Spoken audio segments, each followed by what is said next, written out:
Kasabay ng hindi pagbaba sa key interest rate ng Bank of Canada ang resulta ng isang survey kung saan 3 sa bawat 5 Canadians hirap nang makasabay sa mataas na cost of living sa bansa. Apektado na rin daw nito ang tiwala ng marami sa federal government. May report si Paula Saraza. Everything's being expensive. Everything. Except the salaries not going up. 3 sa 5 Canadians o mahigit 60% sa mga rumisponde sa pinakabagong poll ng Angus Reid Institute hindi na raw makahabol sa tumataas na cost of living sa bansa.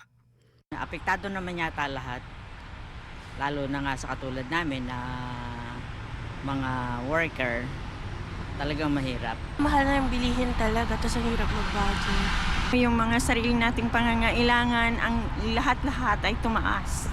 Ramdam din ng mga kababayan ang matinding stress dala ng mahal na presyo ng mga bilihin, bayad sa upa at mortgage. Dagdag pa ang kanilang mga pang-araw-araw na gastusin.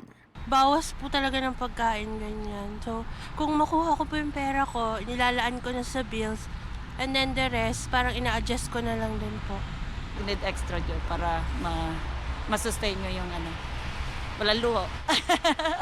Ayon sa poll, halos 50% sa mga nangungupahan ang nangangamba na hindi na nila kakayanin ang housing cost sa mga darating na buwan. Mahigit 30% naman ang alanganing makapagbayad ng mortgage ngayong wala pa ring pagbaba ng interest rate mula sa Bank of Canada. Cost of living dito talaga mataas. Sa bahay, renta ng bahay, tsaka presyo ng pagkain, mga groceries. Dahil sa mga pagsubok na ito, napapaisip ang marami sa partidong kanilang ibinoto noong nakalipas na federal election. Nasa 57% na mga bumoto sa Liberals, tiwala pa rin sa partido. Pero 43% naman ang nagsabing ibang partido na ang kanilang iboboto sa susunod na halalan. Hati naman ang reaksyon ng komunidad kung ang pagpapatalsik sa Liberals ang solusyon para mapagaan ang buhay ng mga Canadians.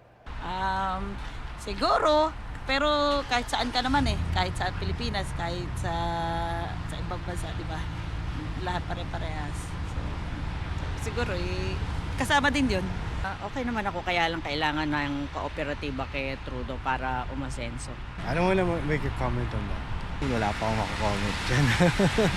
Mahirap po magsalita sa mga ganyan bagay. One thing na nagpapahirap ng natin ngayon is over na po yung mga pinapapasok sa Canada. So I think kailangan talagang i-moderate na. And if si Prime Minister yung reason for that, I think we have to reconsider. Paula Saraza, Omni News, Toronto.